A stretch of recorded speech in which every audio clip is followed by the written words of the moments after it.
할렐루야. 5월은 가정의 달로 가정의 날의 행사가 교회적으로도 많이 있고 또 국가적으로도 많이 있습니다. 마침 정부에서 5월 21일을 오늘도 5월 21일인데 부부의 날로 정한 것은 가정의 소중함을 일깨워주기 위함인 줄로 그렇게 압니다. 사실 이 세상에 가정을 대신할 만한 곳이 어디 있겠습니까? 가정보다 더 소중하고 가정보다 더 귀한 것은 이 세상에 아무도 없습니다. 따뜻한 부모님의 사랑이 있고 형제 간의 우애가 있고 부부 간의 사랑과 아름다운 사랑의 하모니가 있는 것이 바로 우리들의 가정입니다. 우리의 허물과 실수도 다 덮어주는 소중한 사랑이 있는 곳이기 때문에 가정만큼 귀하고 가정만큼 편하고 가정만큼 복된 곳은 이 세상 어디에도 없습니다. 왜냐하면 가정이 건강하고 행복하면 우리의 자녀들이 잘 되기 때문에 그래요. 부부관계가 좋으면 자녀들이 거기서 사랑을 배우고 아빠 엄마의 아름다운 삶의 모습을 보면서 자녀들이 잘 자라고 건강한 정신과 생각을 가진 사람으로 사회와 인류를 위해서 귀한 사람으로 성장하기 때문인 것이에요. 마치 잘 자라는 종려나무처럼 그의 삶이 쭉쭉 뻗어나가는 것입니다. 또 부부관계가 좋고 가정이 편안하면 부모님께 효도도 잘해요. 그러나 부부금슬이 좋지 않냐면 부모님께 효도도 하지 않아요. 남편이 부인에게 잘하고 아내가 남편에게 잘해야 양가 부모님께도 효도하는 것이지 관계가 좋지 않냐면 효도할 마음도 전혀 없어지는 것이에요. 이 모든 것이 다 어디서부터 출발합니까? 바로 가정이에요. 가정이 잘 되면 모든 삶이 잘 되고 나도 잘 되고 더 나아가서는 민족도 국가도 잘 되는 것이에요. 할렐루야. 즐거운 곳에서는 날 오라여도 내 쉴 곳은 작은 집 내 집뿐이리. 이처럼 여러분, 하나님은 사람이 가정에서 행복하게 살기를 원하시는데 행복한 삶을 살기 위해서 하나님께서 친히 세우신 두 개의 기관이 있어요. 그 하나가 가정이고 그 하나가 교회예요. 우리의 모든 행복은 바로 우리의 가정에서부터 출발합니다. 그러므로 가정의 행복은 물질보다 소중하고 우리의 재능보다 더 소중하고 명예보다 더 소중한 것이에요. 근데 불행한 것은 세계 OECD 국가 가운데 가정이 해체되고 가정이 건강하지 못해서 이혼율이 제일 높은 나라가 바로 그 국가가 우리 대한민국이에요. 세계가 어려운 일을 당하던 1997년 외환위기 때에 서로 협력하며 살자고 만든 비공식 친목단체가 OECD인데 그 OECD에 가입한 30여 개 국가 가운데 최고로 이혼율이 제일 높은 나라라고 하는 그런 오명을 우리나라가 가지고 있어요. 나쁜 것은 1등하지 아니하고 꼴등해도 좋은데 이런 좋지 아니한 것이 바로 세계 앞에 1등으로 달려가고 있는 것이에요. 그것은 그만큼 가정이 건강하지 못하다는 증거이고 아름답고 행복한 가정을 만들기 위해서 힘쓰지 않는다고 하는 그런 이야기와 똑같아요. 아름답고 귀한 가정을 만들기 위해서는 바로 서로 노력하고 힘쓰며 행복한 가정이 되기 위해서 노력해야 돼요. 좋은 가정, 복된 가정을 만들기 위해서는 힘쓰고 노력하지 아니하면 절대로 만들 수가 없는 것이에요. 아름답고 행복한 가정을 만들고 우리가 복된 삶을 누리는 비결이 어디 있습니까? 바로 그것은 정원을 아름답게 잘 가꾸고 만들듯이 행복한 가정은 그냥 저절로 되는 것이 아니에요. 요즘 음식점들마다 얼마나 아름답게 잘 꾸미고 웅장하게 고급스럽게 아주 음식점을 꾸미는지 몰라요. 대형화가 되기도 했지만 아주 호수 앞에 예쁘게 만들어서 뒤에는 산이 있고 한 폭의 그림자처럼 아주 경치가 좋은 곳에 만들어서 식당을 찾는 사람들의 마음을 기쁘게 하고 평안하게 만들어요.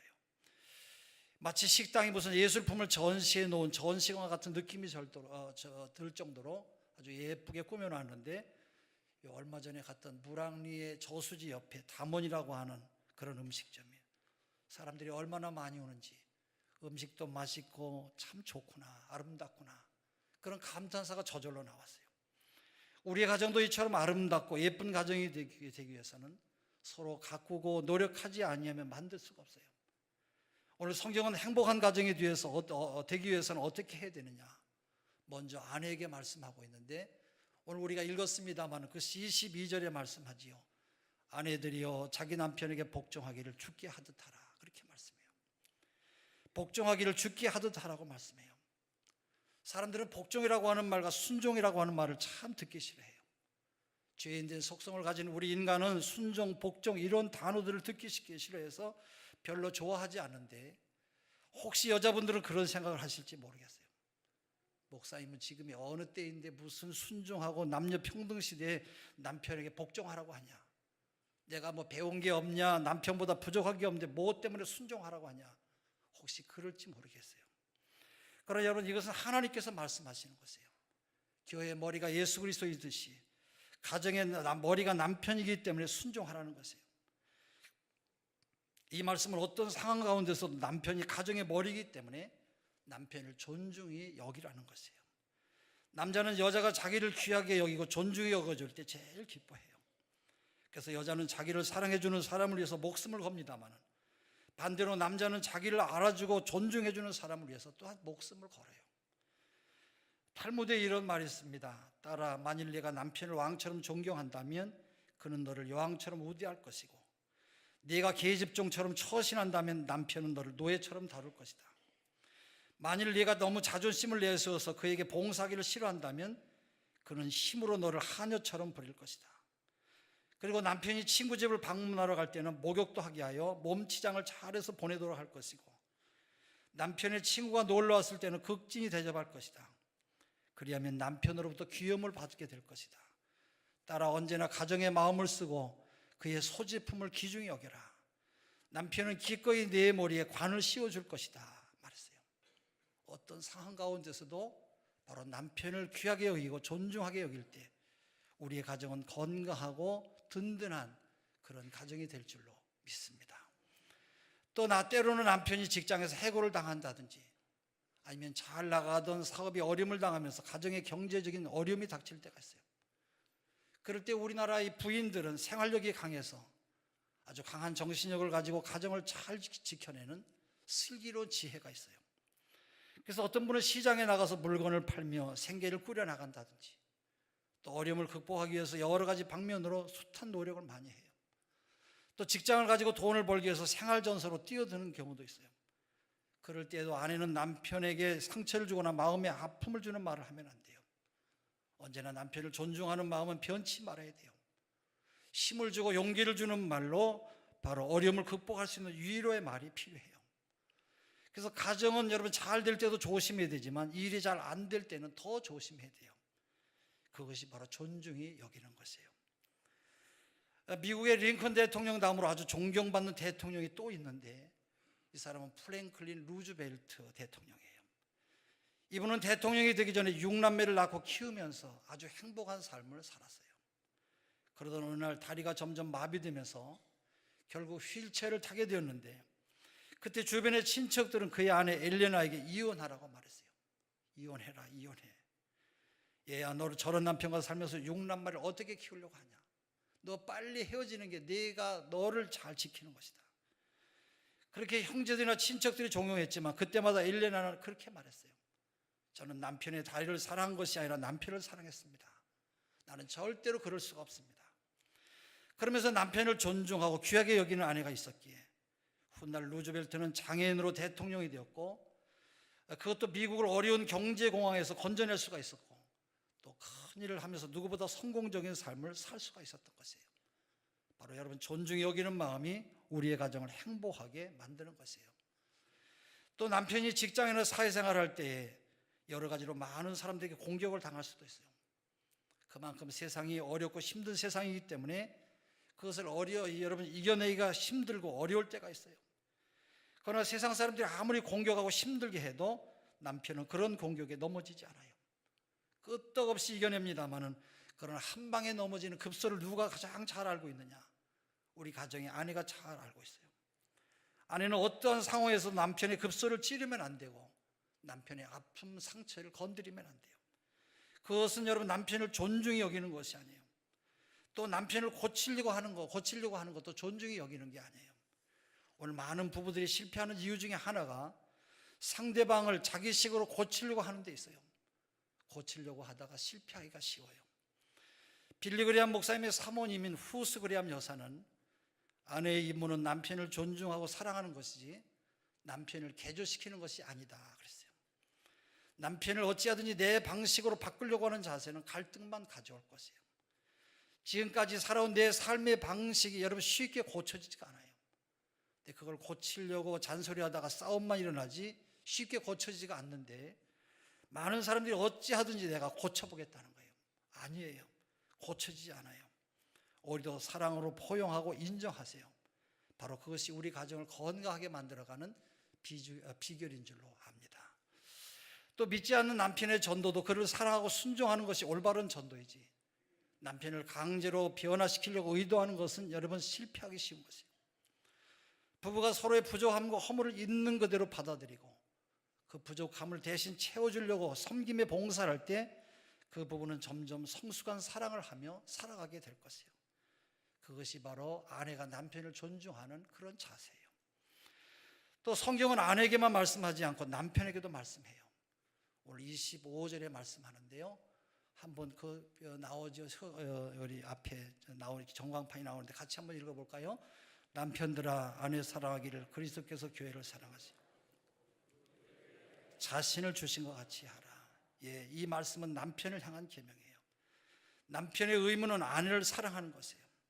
사랑하되 보통 사랑해서는 안 되고 예수님이 우리를 사랑하신 것만큼 사랑해야 돼요. 도대체 어느 정도 사랑해야 예수님만큼 사랑하는 것이 되냐? 예수님은 우리를 위하여 십자가에 자기 몸을 다 내어주셨어요. 물 한 방울, 피 한 방울까지 다 아끼지 않냐고 다 모든 것을 다 주셨어요. 그렇기 때문에 남편은 아내를 위해서 목숨을 버려야 돼요. 아내를 얻은 사람은 목숨을 바쳐서 사랑해야 되고, 목숨을 바칠 각오를 하는 것이 아니라 실제적으로 목숨을 바쳐야 돼요. 생애를 바쳐라, 그런 말씀이에요. 여러분, 아내들이 얼마나 많은 고생을 합니까? 아내들이 가정을 세우기 위해서 남자는 남자대로 여자는 여자대로 고생이 많습니다만은, 특별히 여자들은 아이를 임신해서 10달 동안 몸에 지니고 다니면서 제대로 먹지도 못하고 임신도서로 엄청난 해산의 고통을 할 뿐만 아니라 고생이 심하죠. 이름 말할 수가 없어요. 아이를 갖는 것도 여러분 어렵지만 또 아이를 갖고서도 얼마나 힘든지 몰라요. 우리 집사람은 오래됐습니다만 우리는 아들이 하나밖에 없어요. 우리 남준이를 임신해가지고 10달 동안 아무것도 못 먹었어요. 그 못 먹고 있는 그 아내를 보는 마음이 힘들지요. 근데 밥 냄새만 맡으면 베란다로 나가서 제가 밥을 먹다가 밥이 넘어가겠어요. 매일 그렇게 하니까 남들은 잘 낳기도 하는데 우리 집사람은 엄청 고생을 많이 했어요. 아이를 낳아서 키우는 게 보통 어려운 일이 아니에요. 양육하고 또 가사노동까지 하면서 그야말로 고생이 참 많이 있었어요. 생각해보면 여자들이 너무 불쌍해요. 저는 제 아내의 수고를 보면서 내가 여자가 되지 않은 게 참 다행이다, 그런 생각이 들었어요. 근데 이렇게 고생이 많음에도 불구하고 여자들이 시집가는 것은 오직 하나, 남편의 사랑을 기대하고 가는 것이에요. 남편 사랑 때문에 갔는데 남편이 아내를 사랑하지 않고 천대한다고 하면 어떻게 여러분 그 가정이 행복한 가정이 되겠어요? 오늘 에베소서 5장 25절에도 우리 성경은 말씀하는데, 남편들아 아내 사랑하기를 그리스도께서 교회를 사랑하시고 위하여 자신을 주신 것 같이 하라 그랬어요. 또 베드로전서 3장 7절에도 말씀합니다. 우리 같이 한번 읽겠습니다. 남편 된 자들아 이와 같이 지식을 따라 너희 아내와 동거하고 저는 더 연약한 그릇이요 또 생명의 은혜를 유업으로 함께 받을 자로 알아 귀히 여겨라. 이는 너희 기도가 막히지 아니하게 하려 함이라 그랬어요. 또 오늘 본문 28절에서도 그렇게 말씀하죠. 함께 또 같이 읽습니다. 이와 같이 남편들도 자기 아내 사랑하기를 제 몸과 같이 할지니 자기 아내를 사랑하는 자는 사랑하는 것이라. 예. 자기 아내를 사랑하는 것이 곧 자기를 사랑하는 것이라고 하신 것은 부부는 한 몸이기 때문에 그래요. 사실 남편이 아내를 사랑하면 그 모든 사랑이 자신에게 돌아오고 대부분의 경우에 몇 배로 돌아온다고 하는 것을 기억해야 돼요. 하나님의 사랑은 무조건적으로 베푸는 사랑이지만 우리 사람의 사랑은, 인간의 사랑은 그렇지를 못해요. 받은 만큼만 주게 되어져 있어요. 따라서 사랑을 많이 받을수록 사랑을 배우게 되고 또 사랑을 베풀 줄 아는 사람이 되는 것이에요. 사랑이 많은 여자들 보면 대개 부모로부터 사랑을 많이 받았거나 남편으로부터 사랑을 많이 받은 사람들인 것을 알 수가 있어요. 그러나 도무지 사랑받지 못하고 자란 여인들은 사랑할 줄을 몰라요. 아내를 사랑할 줄 모르는 남자들은 대개 아내로부터 사랑을 받을 수 없어요. 당연히 여러분, 심은 것이 없으니까 거둘 것도 없는 것이에요. 이런 사람은 늙어서 뒷방 신선해지는 처량한 노인으로 살아갈 수밖에 없어요. 그러므로 젊어서부터 아내를 뜨겁게 사랑해야 사랑을 받은 아내가 사랑에 감격하고 사랑을 배워서 남편을 더더욱 사랑하게 될 줄로 믿습니다. 그래서 우리 가정을 천국으로 만드는 비결은 서로 섬기되 주님을 섬기듯이 섬기는 것이에요. 가정을 여러분 서로 천국으로 만드는 비결은 서로 사랑하되 주님이 우리를 위해서 자신의 몸을 내어주신 것처럼 희생적으로 사랑하는 것이에요. 참 사랑은 이기적이지 않아요. 참 사랑은 자기 중심적이지 않고요. 나보다 남을 더 생각하고 내 유익보다 상대편의 유익을 생각하는 다른 사람을 위한 사랑은 바로 베푸는 사랑. 그것이 참된 사랑인 것이에요. 그러나 오늘 참으로 마음을 아프게 하는 것은 많은 기독교인의 가정들이 행복하지 못하다는 거예요. 더 놀라운 것은 부부가 분방하는 가정이 늘어나고 있다는 것이에요. 교회에서는 기도도 잘하고 전도도 잘하고 장로, 집사, 권사로 봉사하면서 실제적으로 몇 년씩 각자 따로 각방을 쓰고 있는 분들도 많이 있어요. 체면 때문에 차마 이혼을 하지 못하고 원수처럼 살아가고 있는 거예요. 그 전에 텔레비전 아침마당에 인유한 박사라고 세브란스 병원 관계자가 나와서 우리 한국 사람들의 부인 이야기를 하는데, 그분은 우리나라 초창기 미국 선교사의 손자예요. 얼굴은 미국 사람인데 한국에서 태어나서 한국에서 쭉 자라왔기 때문에 알맹이는 전부 다 한국 사람이랑 똑같아요. 우리나라 사람들은 결혼해서 처음에는 잘 사는데 아이 낳고 기르면서 40대 50대가 되면 그때부터는 부부가 아니라 남남이래요. 부인은 자식들만을 위해서 살고 남편은 별로 하는 일이 없대요. 남편은 돈 벌어다 주는 기계와 똑같대요. 굳이 또 하는 일이 있다고 한다면 남편은 두 가지 기능을 위해서만 사는데, 하나는 결혼식 집에 축의금 갖다 주느라고 일하고, 또 하나는 돌아가신 집 조문하러 조의금 가져가는 그런 기능밖에 하는 일이 별로 없다는 거예요. 그리고 아내는 아이들에게만 관심을 가지고 있고, 늦동이라도 있으면 아예 늦동이만 물고 빨고 그렇게 지내지 아내하고는 잠자리도 하지 않고 남편에 대해서 전혀 무관심한 삶을 살아가는 그런 일들이 자기는 미국 사람으로서 도무지 이해가 되지 않는다는 거예요. 자기 부인도 한국 사람인데 자기 부인도 늦동이만 매일 물고 빨지 남편을 남편으로 생각하지 않기 때문에 자기는 혼자서 잠을 자고 마치 절간의 스님처럼 그렇게 혼자서 외롭게 지낸다는 거예요. 여러분, 얼마나 불행한 일이에요. 어떤 이유에서도 우리가 분방하며 살아서는 안 돼요. 분방하는 것은 부부가 이혼의 시작이라고 말할 수가 있어요. 고린도전서 7장 1절에서 5절에 보면 우리 같이 한번 읽습니다. 아내가 자기 몸을 주장하지 못하고 오직 그 남편이 하며 남편도 이와 같이 자기 몸을 주장하지 못하고 오직 그 아내가 하나니 서로 분방하지 말라. 다만 기도할 틈을 얻기 위하여 합의상 얼마 동안 하되 다시 합하라. 이는 너희의 절제 못함을 인하여 사단으로 너희를 시험하지 못하게 하려 함이라. 다시 말해 혼자 살면서 음행하기보다는 차라리 결혼해서 살라고 하면서 일단 결혼을 했으면 서로에 대한 의무를 잘 감당하라는 거예요. 그 의무 가운데 하나가 자기 몸이 상대방의 것이라는 것이에요. 아내의 요구대로 혹은 남편의 요구대로 응해줄 의무가 있어요. 그렇기 때문에 신랑 신부의 혼인서약에는 나의 몸은 당신의 것입니다라고 하는 그런 뜻이 있어요. 이 사실을 모르고 결혼한 여자들이 내 몸이 자기 것인 줄 알고 조금만 토라지면 옆방으로 도망치고 피하고 상대도 안 하려고 한다고 하면 이건 결혼에 대한 계약 위반이라는 거예요. 그렇게 되면 문제가 더 커지는 것이죠. 여러분, 부부가 따로 있을 때 큰 위기가 닥쳐요. 따라서 분방하면 사단이 역사하기 시작하면서 그 다음부터 무슨 생각이 나요? 옛날 애인이 다시 생각이 나고 뭐 별의별 생각을 다 하게 되지요. 사람이 여러분 그래서 죄를 짓게 되는 것이고 두 사람이 그래서 망하는 길로 들어서는 것이에요. 하와도 혼자 있을 때 사단의 꾀임에 넘어가서 선악을 알게 하는 나무의 실과를 따먹고 마침내 에덴 동산에서 쫓겨나게 됐어요. 부부가 분방할 수 있는 경우는 특별히 기도할 틈을 얻기 위해서 하되 그것도 합의하여 해야 될 것이고 그 기간도 무한정하는 것이 아니라 다만 얼마 동안 하되 다시 합하라고 그렇게 말씀하고 있어요. 여러분 분방해 보신 적이 있으세요? 여러분 왜 분방하십니까? 여러분 대부분은 부부싸움 때문에 그러는 것이에요. 대개 부부싸움을 하게 되는 것은 상대방이 마음에 들지 않는 행동을 하거나 험한 말로 상처를 주거나 마음이 몹시 상했기 때문에 그런 것이에요. 사실 다투고 나면 같이 있기도 싫고 쳐다보기도 싫고 꼴도 보기도 싫잖아요. 아이고 저 머리 좀 안 봤으면 좋겠다.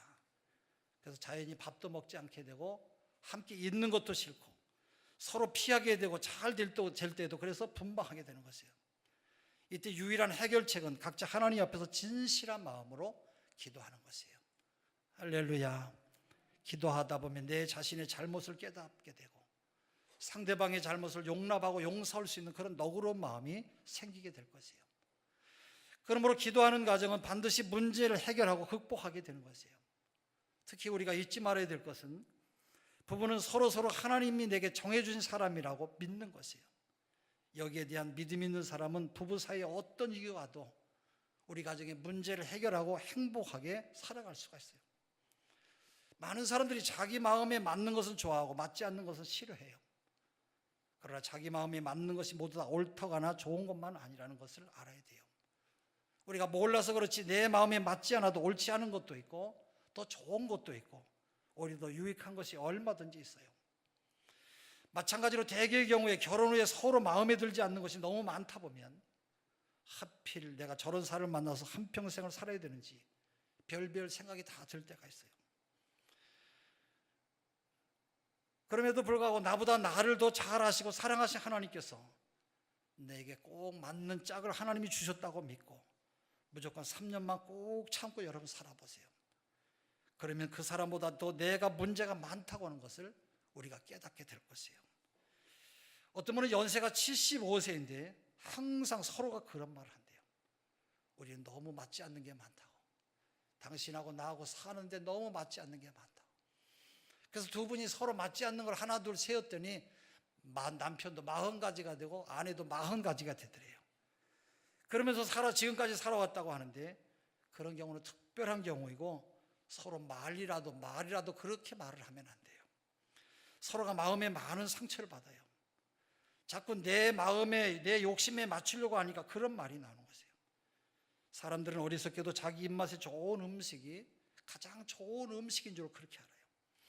그러나 때로는 내게 쓰고 안 맞는 음식이 때로는 보약이고 나를 살리는 그런 약이 될 수도 있어요. 특별히 자기 마음에 드는 사람만 찾으려고 하는 우리 처녀 총각들은 기억해야 돼요.